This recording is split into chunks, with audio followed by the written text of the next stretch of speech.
Comment éviter les coups de blues? Bonjour, je suis Sébastien avec le marketeur français et chaque lundi, je partage avec vous les lectures de l'entrepreneur libre, c'est-à-dire une pépite issue de l'un des 500 meilleurs livres de développement personnel, développement professionnel et entrepreneuriat que j'ai lu au cours des 10 dernières années. Aujourd'hui, j'aimerais vous parler d'un tout petit ouvrage, il ne compte que 32 pages que j'ai lu il y a quelques années et qui m'a permis de comprendre un petit changement que je pouvais faire psychologiquement afin d'être beaucoup plus heureux et en même temps beaucoup plus productif dans mon travail. Cet ouvrage, c'est The Gap de Dan Sullivan. The Gap, ça veut dire le fossé. Et ce que ce livre enseigne, c'est comment éviter de se retrouver coincé dans la mentalité du fossé. Si vous avez régulièrement des coups de blues en ayant la sensation que vous n'avancez pas suffisamment par rapport à vos objectifs, si vous avez parfois la sensation d'être bloqué, d'être coincé, de ne pas réussir à aller de l'avant, eh bien il se peut que vous ayez cette mentalité qui nous est enseignée par la société et très souvent par l'école, et que cette mentalité vous empêche en fait de vous servir des ressources dont vous disposez pour atteindre vos objectifs. Dans cet ouvrage, Dan Sullivan fait donc la distinction entre deux mentalités. La première mentalité, c'est ce que j'appellerais la mentalité du fossé.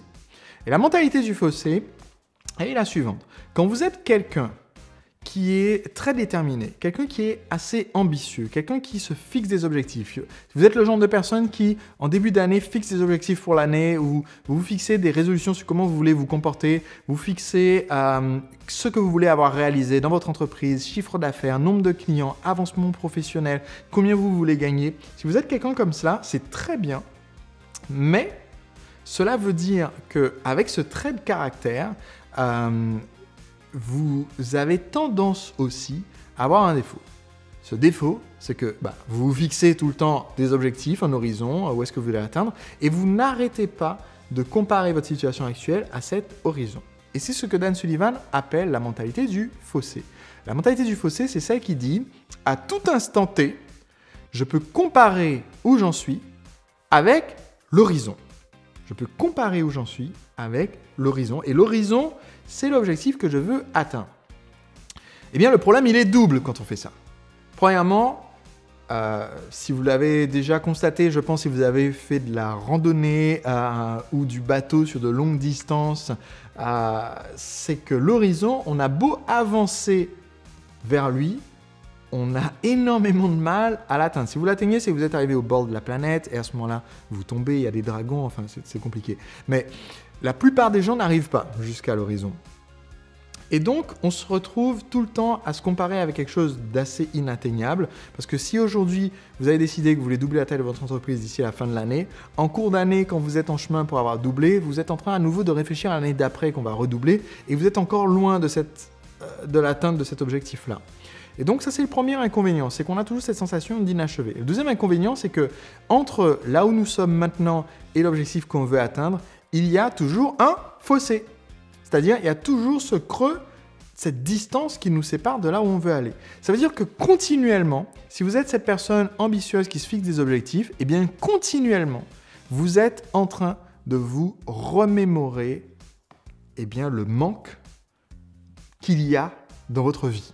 Il y a tout le temps, si vous fixez tout le temps des objectifs, il y a tout le temps un manque dans votre instant présent qui est la comparaison entre cet instant présent et ça pourrait en fait être mieux et ça sera mieux quand j'aurai atteint tel objectif. Donc vous vivez pour le futur et vous vivez avec le manque de quelque chose dans le futur. Et c'est quelque chose qui est extrêmement stressant, c'est lourd à porter, c'est aussi très démotivant parce que à force de vivre des années en vivant dans le fossé, au bout d'un moment, on finit par baisser un petit peu les bras, par se dire on n'y arrivera jamais. Et c'est d'autant plus vrai si vous êtes quelqu'un comme moi qui a spontanément tendance à se fixer des objectifs extrêmement difficiles à atteindre et extrêmement exigeants. Parce que du coup, comme vous vous fixez, dans la première année, je vais vendre 100 000 exemplaires de mon produit. Dans la première année, je vais faire 1 million d'euros de chiffre d'affaires. Dans la première année, je vais toucher, 100 000 personnes à travers le monde. Eh bien, on arrive au bout de cette année-là et vous avez touché seulement 80 000 clients, vous avez fait seulement un demi-million d'euros de chiffre d'affaires, vous avez seulement vendu 50 000 exemplaires de votre produit, eh bien vous êtes à nouveau dans le fossé en comparaison à ce que vous aviez fixé et ce que vous voulez donc du coup faire l'année d'après. La deuxième mentalité, c'est qui, juste par un petit changement de perspective, nous permet d'avancer de façon beaucoup plus positive. Cette deuxième mentalité, c'est la mentalité de la montagne. C'est de dire, mais en fait, je suis en train d'avancer vers mon objectif, ça c'est très bien, c'est très très bien. Par contre, si je suis en train d'avancer vers cet objectif, ça veut dire que entre moi à l'instant T aujourd'hui et moi hier, j'ai fait du chemin. Et en fait, si je regarde régulièrement en arrière et que je regarde où j'étais avant, je vais m'apercevoir que petit à petit, je suis en train de grimper. C'est pas mal en fait le chemin que j'ai accompli. Et cette mentalité, en fait, elle est remplie de confiance. Elle est remplie de confiance en vous, elle est remplie de confiance aussi en l'avenir, parce que vous allez vous rendre compte que dans le passé, vous n'aviez pas toutes ces compétences, toutes ces capacités, tous ces accomplissements que vous avez aujourd'hui. Donc, dans notre exemple que je disais tout à l'heure, eh bien, notre entrepreneur, à la fin de sa première année, quand il va se comparer à lui-même il y a un an, il va dire « mais c'est quand même pas mal. Entre-temps, j'ai acquis énormément de nouveaux clients, j'ai des compétences supplémentaires, je sais mieux communiquer, j'ai trouvé mon marché, j'ai aussi gagné de l'argent en chemin, j'ai accompli beaucoup. Donc, le meilleur reste à venir parce que j'ai déjà fait tout ce chemin en si peu de temps, il me reste encore du temps à vivre. Donc, il reste encore beaucoup de chemins positifs que je pourrais faire. Mais ça veut dire que donc, vous vous comparez, et ce point-là, il est hyper important, vous vous comparez non pas à votre idéal, mais à votre passé, à votre point de départ. Je me compare non pas à mon idéal, mais à mon point de départ. Et ça veut dire que je peux à tout moment gagner cette confiance en moi en comparant à ce que j'ai accompli. J'ai fini d'écrire un livre, eh bien, j'ai fait un énorme pas en avant par rapport à Sébastien Lavant qui n'avait pas écrit de livre. Indépendamment du nombre d'exemplaires vendus. J'ai vendu un exemplaire, mais j'ai fait un pas en avant par rapport à celui qui en avait vendu 0 exemplaire. J'en ai vendu un nombre infiniment plus grand que celui qui avait vendu 0 exemplaire avant. Et ce, même si dans le futur, je vais en vendre 1 million d'exemplaires. Donc, si vous faites ce petit changement de mentalité, si vous arrivez à surmonter le fossé, si vous arrivez à avoir plutôt cette mentalité de dire régulièrement je regarde derrière moi et je me félicite de l'avancée par rapport à qui j'étais avant. Et je recommande de se poser la question, même pas tellement à 1 an, parce que des fois on a une bonne année, une mauvaise année, mais se poser la question à 5 ans. Et je vais vous demander, si vous voulez partager avec moi dans les commentaires, ça me fera plaisir, mais j'aimerais que vous me disiez, ou que vous preniez le temps au moins d'y réfléchir, même si vous ne partagez pas avec moi, mais j'aimerais bien. Quel est le chemin que vous avez parcouru entre maintenant et il y a 5 ans ? Et si vous regardez en arrière, 5 ans en arrière, vous allez voir l'évolution. Vous allez voir le nombre de choses que vous avez apprises sur vous-même, sur ce qui fonctionne pour vous professionnellement et personnellement, sur vos relations, sur le monde, sur vos proches, sur votre compétence professionnelle. Vous allez voir ce que vous avez accompli en 5 ans. C'est dingue à quel point on sous-estime ce qu'on peut accomplir dans le futur si on regarde à 5 ans. Eh bien, une bonne façon de s'en rendre compte, c'est de se rendre compte à quel point votre vie d'aujourd'hui est différente de votre vie d'il y a 5 ans et ce que vous avez découvert entre-temps.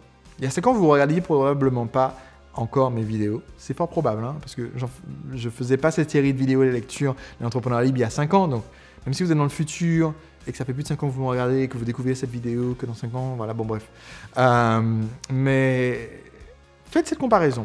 Prenez le temps de le faire et vous allez voir que cette mentalité de la montagne, eh bien, ça nous fait nous sentir bien mieux et bien plus haut aussi que la mentalité du fossé. On se retrouve lundi prochain pour une prochaine lecture de l'entrepreneur libre. D'ici là, si vous n'êtes pas abonné pour recevoir gratuitement les vidéos, eh bien, suivez le lien que je vous donne dans la description de la vidéo d'aujourd'hui. Ça vous permet de vous abonner, ce qui fait que je peux vous envoyer gratuitement les vidéos chaque lundi.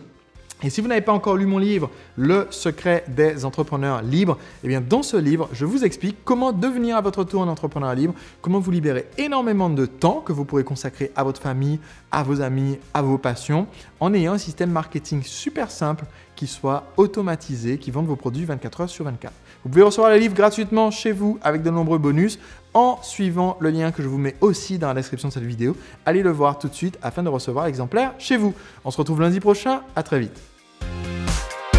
vous permettre de changer de vie. Si vous avez une difficulté que vous aimeriez surmonter aujourd'hui, eh bien ce livre peut vous aider à transformer votre vie du jour au lendemain avec quelques suggestions très très simples. Il s'agit du livre